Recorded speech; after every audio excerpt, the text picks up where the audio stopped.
Good evening, everybody. Welcome to the post game, I guess, of another come from behind victory for our boys. Road Warriors. Yeah, I mean,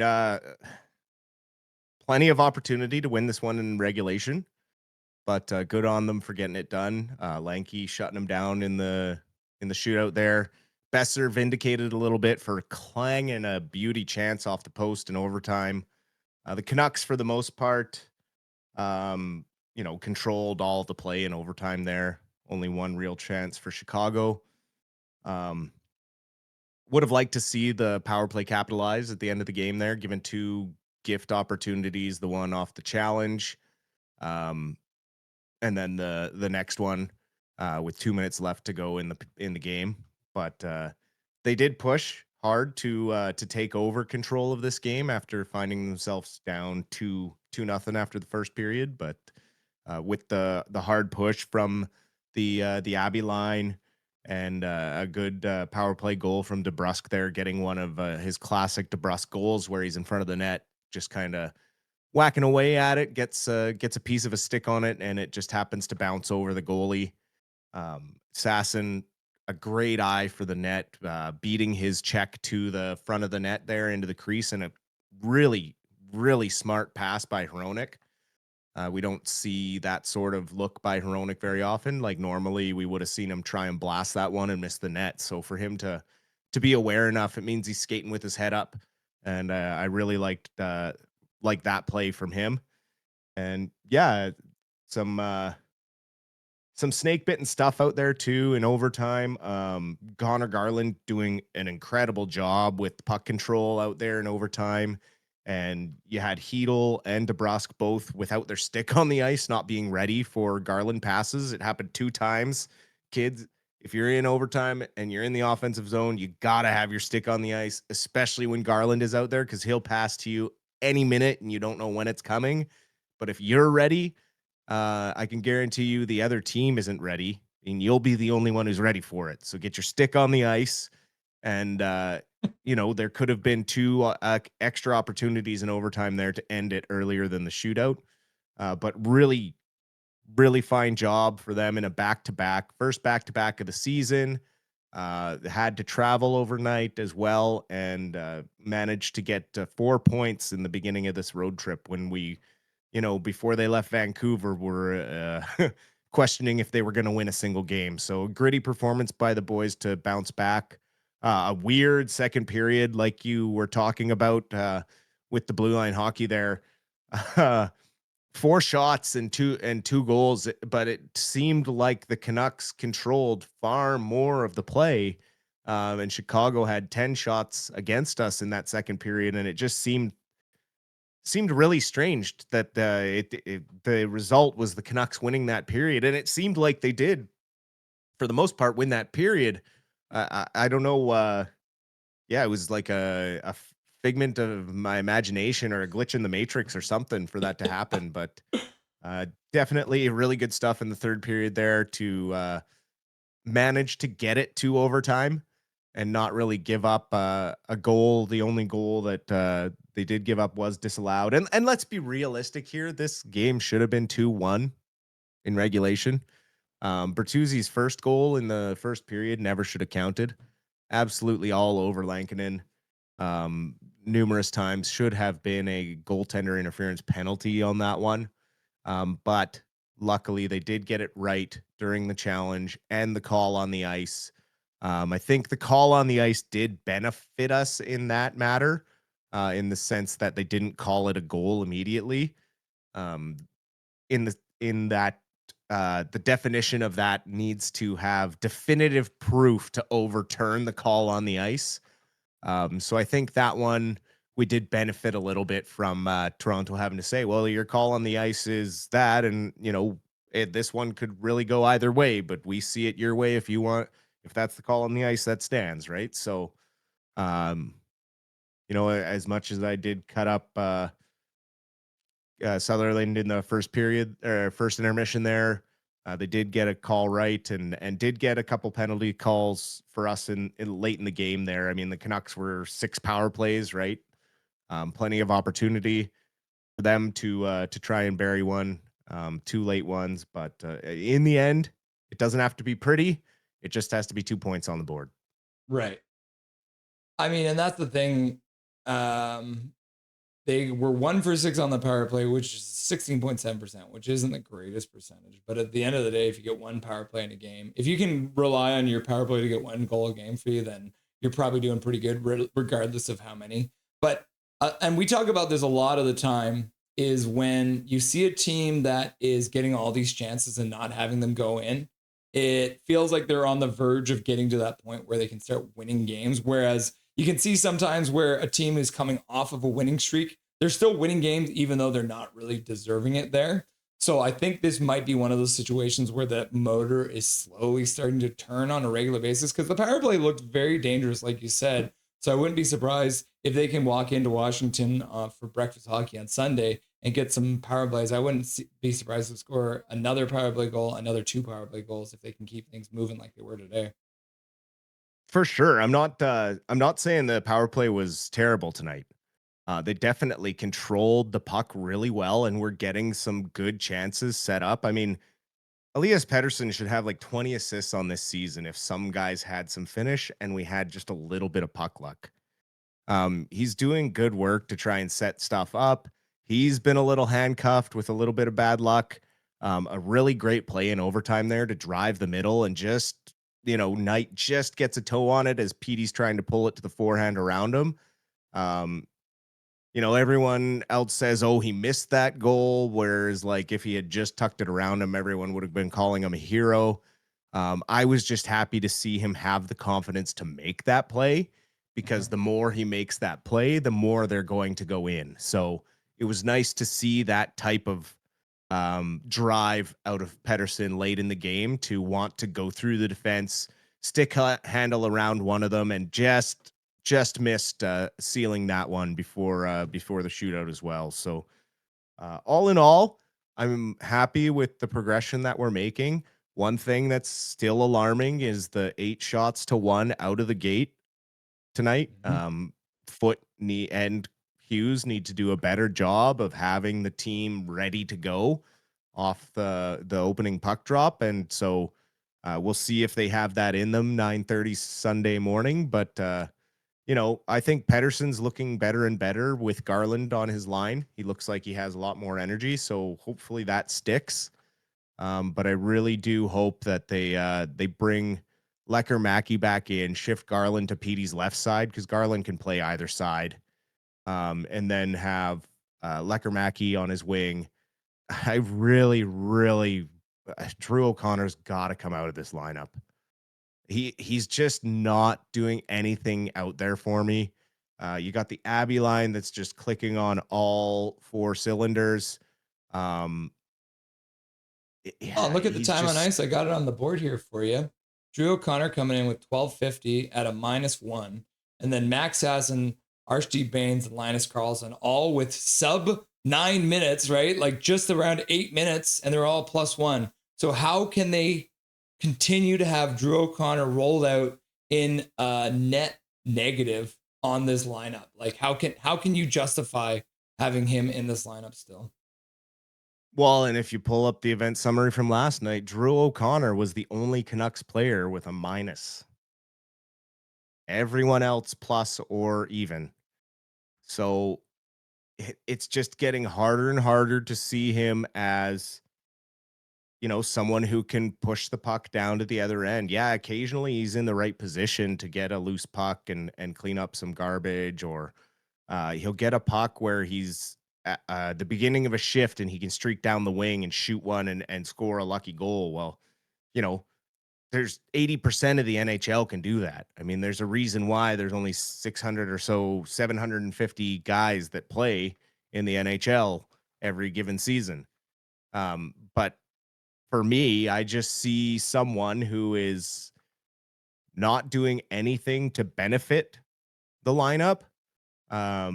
He maybe isn't doing huge things as a detriment to the lineup, but when we're struggling to score against a team like Chicago that has very young defense out there, We really shouldn't be having a hard time getting as many shots as we didn't get through tonight.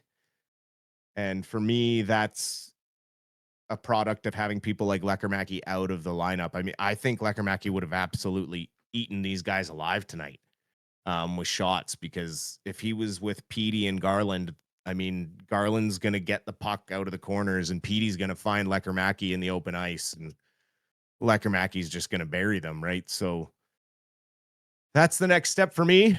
And yeah, I still, again, everyone's going to rave because DeBrusk got a goal, but I still don't think that he's, doing enough for me to warrant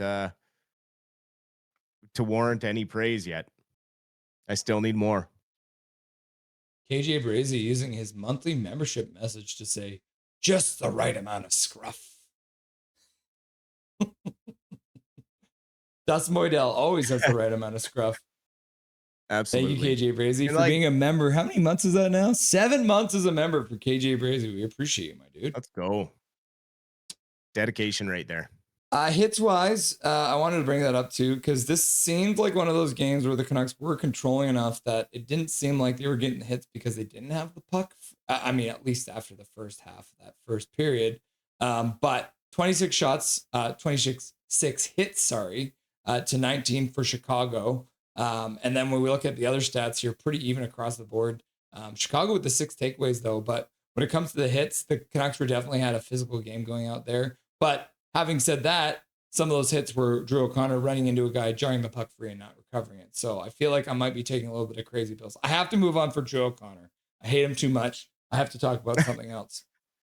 So I want to talk about Kane, because it felt like Kane didn't get a lot of time after he took that penalty. He only came in with 14 minutes and 45 seconds, which I believe is his lowest amount of time he's played so far underfoot.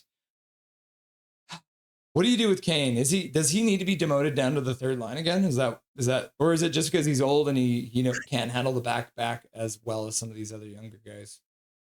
It could be maintenance on his minutes. He could have been feeling it a little in the legs, which wouldn't surprise me on a back-to-back. He is one of the older, I think, if not, other than Tyler Myers, I think he's the oldest player on this team. So, yeah, back-to-backs are hard, and the older you get, the harder they are.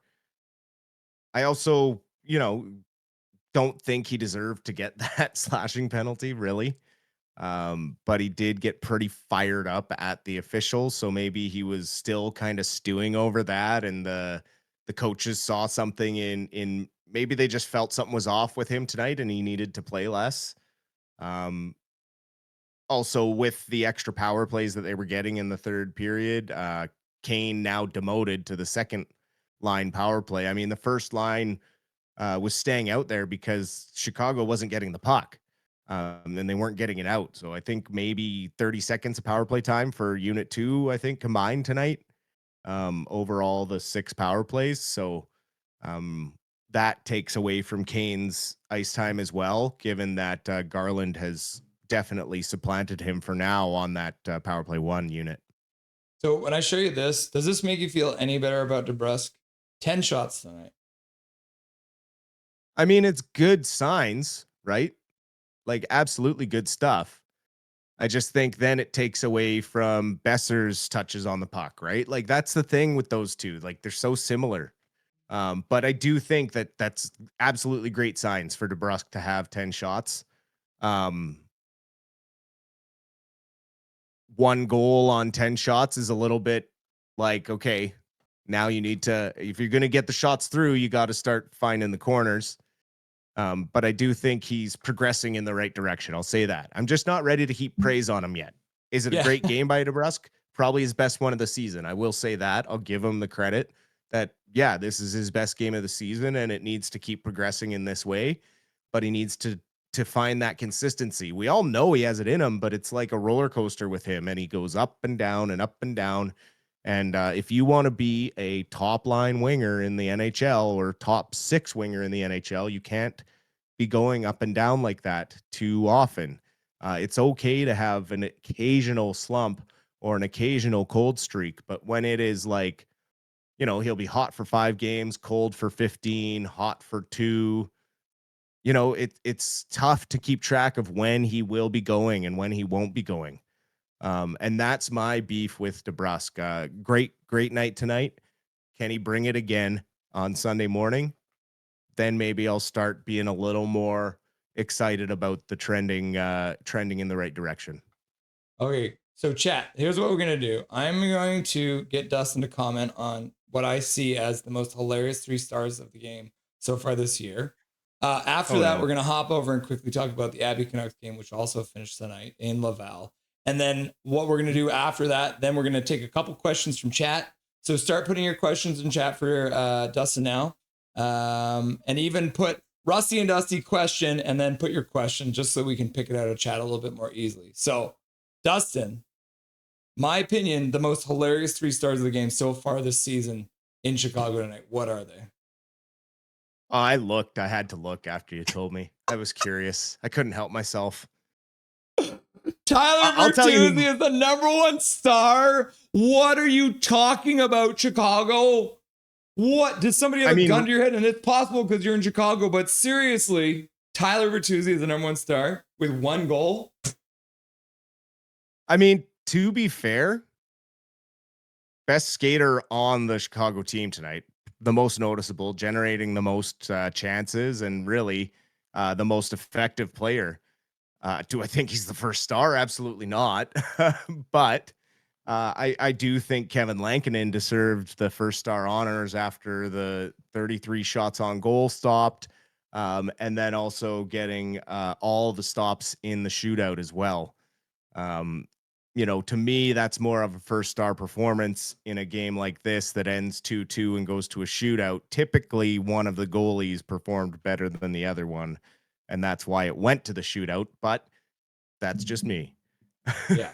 And they're giving Brock Besser the 3rd star. He didn't have any points, but he did score the winner in the shootout. So I guess he gets that.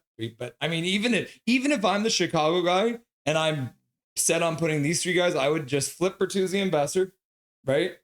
Flip those 2, and that makes more sense. But if I'm doing this 3 stars, I'm going like Brock Besser, Lankinen, and Knight, right? Like both your goalies. Oh yeah, the two goalies for sure. I would have put Knight way above Bertuzzi. Yeah. So but it's tough. All right. So the Vancouver Canucks win. The Abbotsford Canucks had a tougher night. So let's have a quick chat about what happened down there over in Quebec against the Laval Rocket, which I should say is a very tough road trip for the Canucks because they don't make it out east very often. So playing earlier today against the Laval Rocket, tell me what happened there, Dustin. Well, of course, too, let's not forget Laval Rocket were the #1 team in the regular season of the AHL last year, finishing with the best record and the most points. And much of their team has returned. Not many of them made the jump up to the NHL this year. They're in a different transition period than the Abbey Canucks. Whereas when you look at the Abbey Canucks and you look at our forward lineup, you look at it going, who's going to score and also who's going to set up plays. You have Klimovich and Mueller, who are both guys that are going to be capable of getting you good offense, but there's no one to really work with them. Mueller's kind of on his own on his line. He's playing with Mackenzie McEachran, who's like just a big, more of a grinder guy. You got Joe Labate as your second line center. Niels Oman is the #1 center in Abbotsford right now, so wrap that around your head. That's where the transition is tough, where our #1 line in Abbotsford is now our 4th line in Vancouver, and they all made the transition together, and that leaves the minor team in a real tough spot. Same with some of the defense issues with Mancini up here in the big club. I will say Vilander had probably his strongest game of the season so far, starting to look a little more comfortable out there, looking like he's getting the system and structure that Manny has in place with the defense there. And so that was promising. Kudryavtsev, I just feel bad for him because he's doing a lot of heavy lifting. A lot of minutes played out there. Abby's running into some penalty issues. They did have I think they had to kill off 4 penalties in the first or they killed off 2 penalties in the first period and then 2 more right away in the second period. And then an unfortunate incident in some rough stuff did happen in this one. Chase Stillman was getting kind of hounded in front of the net by Josiah Didier. And it did look like originally that Didier was going to get the original minor penalty for roughing. But what ended up happening is Stillman and him kind of got into an actual fight. Didier lost his helmet. Stillman did take him down. Didier hit his head, back of his head on the ice quite hard, was bleeding instantly. And Stillman did throw one extra punch. The linesman jumped in and Stillman stopped right away, but I didn't like the extra punch that Stillman threw after they were both down to the ice. It just gave me flashbacks of Trennan and on Forbert. The punch didn't cause the damage to Didier's head. He didn't hit him hard. He did kind of almost hold back, but just an unfortunate incident. Didier did have to leave the game. But hopefully we wish him all the best. Obviously, you don't want to see anything like that happen to either team.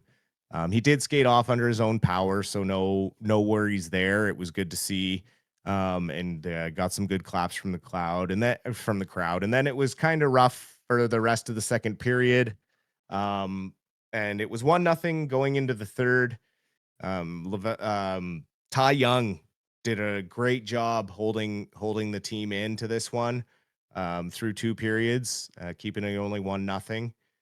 His first start of the season, and let me tell you, I just seeing him play today, you can see why even with a 10-9 record in the ECHL last year, he had like a 9.24 save percentage, and you can just see why, because of his positioning and his ability to kind of maintain control of the puck, and his rebound control is really sound. And the only ones that really beat him are kind of ones that he doesn't really have a chance on. So in the first period, there's a power play goal that beats him.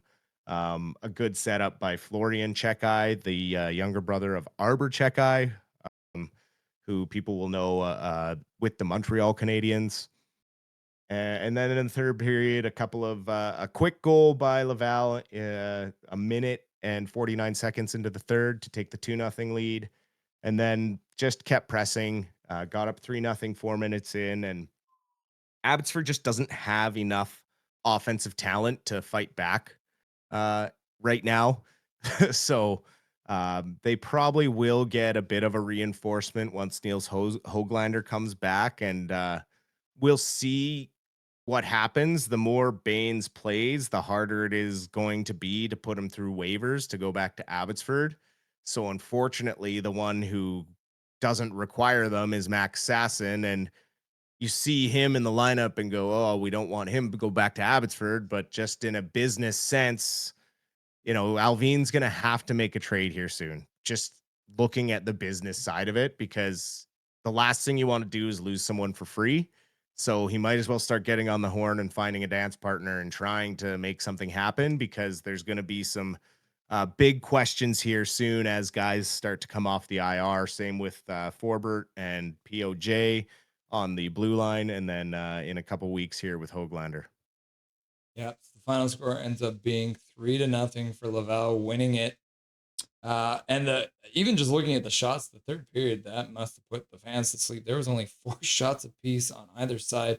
It's very similar. Like we said, the Canucks scored 2 goals on 4 shots in the second period. The Laval Rocket scored 2 goals on 4 shots in the third period as well. So everyone locked down. And I think if you're looking at it this way, the 4 shots in the third period are probably a good sign for the Abbotsford Canucks moving into the game tomorrow, because if they're going to be winning a game, it's probably going to be a lower scoring game. So it should be interesting to see, because they do play again less than 24 hours from now, tomorrow against Laval again on your Saturday afternoon. I think it's a noon start too, isn't it? It is a noon start here on the West Coast. So we'll see what adjustments Malholtra makes to the lineup. He did juggle his defensive pairings tonight. And so, we did see some positive steps ahead with Vilander, but something I'd like to see is maybe Kudryavtsev and Vilander together tomorrow, but then it leaves them real thin for the rest of the lineup. So just in a tough spot right now, in a transition year for Abby. It's tough enough to defend a Calder Cup, but when 7 of your guys get promoted, it's really difficult to fill out that lineup because you're not just going to instantly have 7 guys that can play professional hockey come in from redrafting and things like that. So may take a year or two for Abby to build back up, but definitely some good system stuff. This game could have been a lot worse.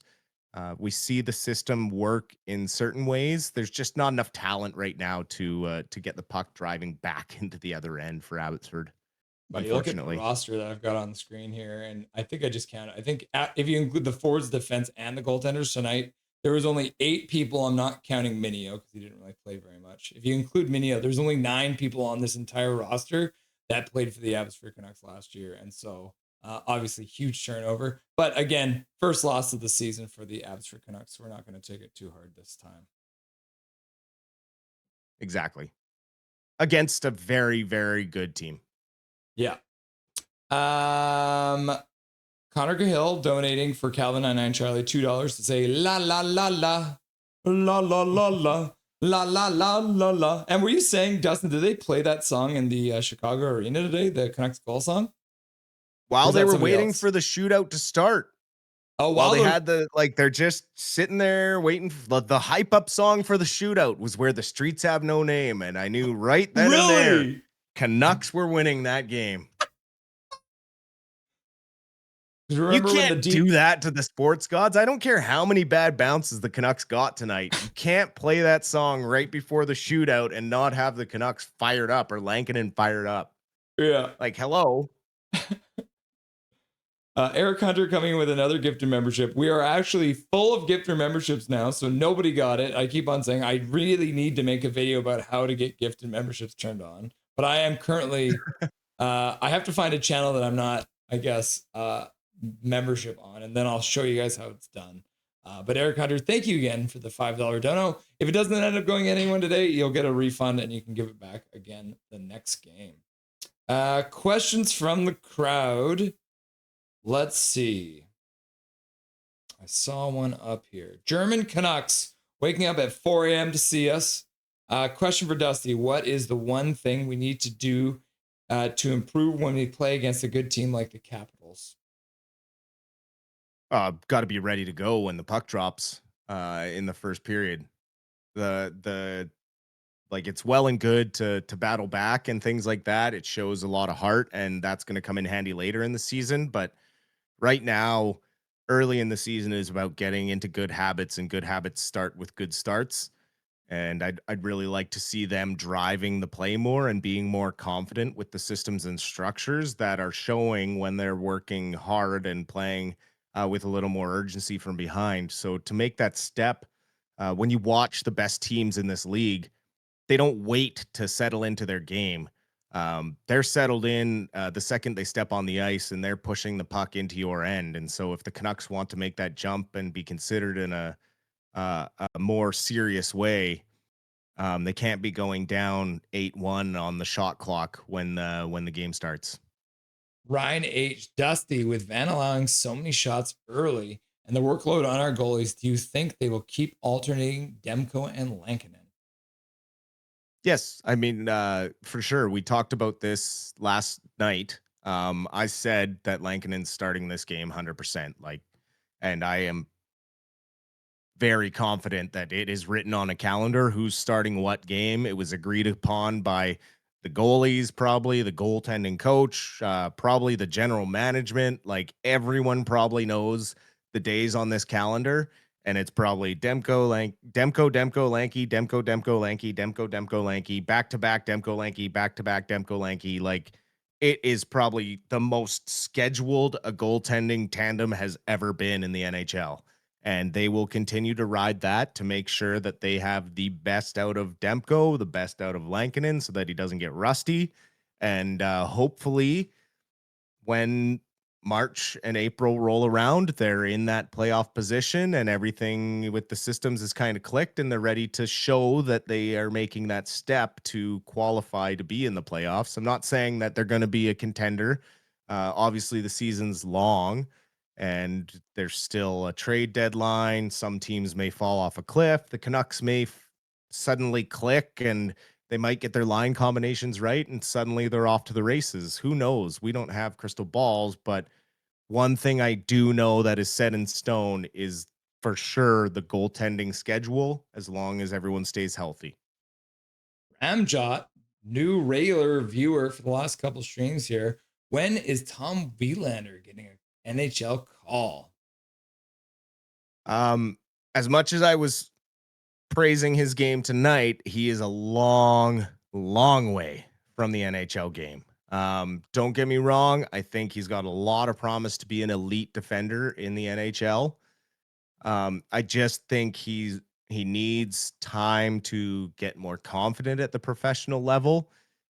Playing at the college level was a totally different beast, and he's learning well, and he's got great coaching. We saw how quickly DPD developed last year once Malhotra and Harry Mahesh and Jordan Smith got their hands on him, and they're doing it again with Kudryavtsev, who was drafted as an offensive defenseman and is now turned into one of the best 200 two-way defensemen I've seen in a long time. And he's willing to play physically as well. He's not the biggest guy out there, but he plays big, and that's something you can't teach. It's something you're just kind of born with, and so he's a very coachable guy. I'm excited to see what they do with Sawyer Minyo. And so I honestly don't think we see him unless it's for injury purposes. We don't see him before Christmas at the very earliest, is like January or something. But I really think he would benefit from an entire season down in Abbotsford. We have more than enough depth that there is no need to rush him along. He's under contract. He's not going anywhere, and I think the best place for him is to spend an entire season in Abbotsford. Um, so I don't think we see him anytime in 2025. There may be a potential to see him in 2026, depending on if he develops as quickly as DPD did last year. But I wouldn't get your hopes up to be seeing him in the NHL anytime soon. Connor Gill, damn it, Rusty. It was the lyrics for Simple Minds. Oh, I turned it into the Canucks goal song, but that's because I don't know the lyrics for Simple Minds, unfortunately. We'll do one more here for you, Dusty. Where was it? The green and blue breakdown. What are your thoughts on Pettersson? Are you worried yet? Oh, man. I saw some positive things tonight. I saw some not as positive things, but overall he's being leaned on heavily in the face-off dot and is right around 50%. So when you're taking the volume of face-offs that he's taking, that's good. Obviously people are going to get sick of the feel good stuff, but it's a lot of the defensive stuff that makes him valuable, but people get hung up on points, and I get it. If there were third assists, he would have had one on the power play. And he's getting the puck open and he's getting guys opportunity. Like, that's the thing, is if a couple of guys had just a little more finish, he's got 5 or 6 more assists on this season and no one's saying anything, right? Like, no one's bringing it up. Just unfortunately, no one else is scoring, so he's not getting assists. And he was close to having a beautiful goal in overtime, and everyone would have said, okay, he had a good game because he scored the game winner. He had a couple of blocked shots again. He had a hit. He just can't win because he is the highest paid player. So everyone targets every little thing with the finest of combs, and they're waiting for this revenge tour to hit. And I think we did see some steps in the right direction. That move in overtime was a good thing, and if we can see more of that, if the coaches go to him and say, "Hey, more of that,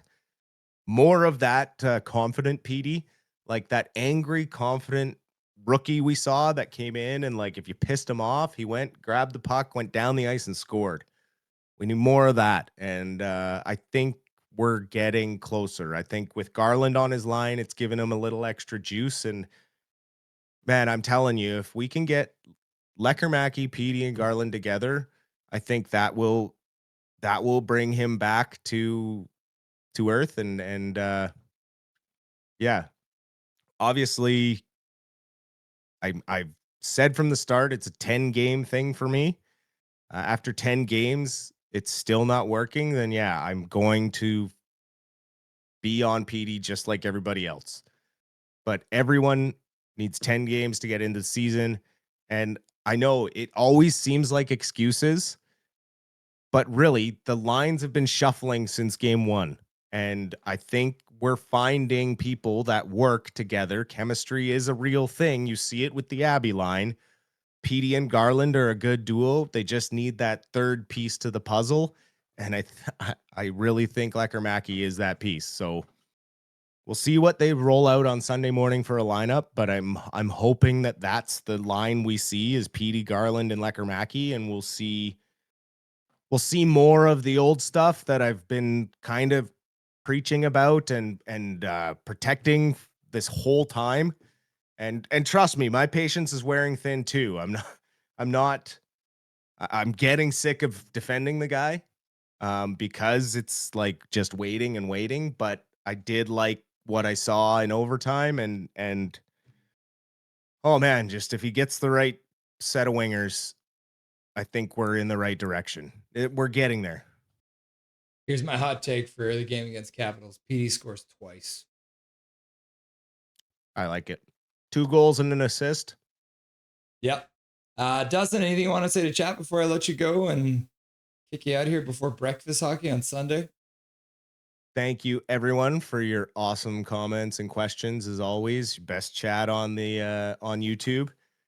Enjoy your weekend. We'll see everyone bright and early 9:30 Sunday morning, and hopefully for a 3-game winning streak on this road trip.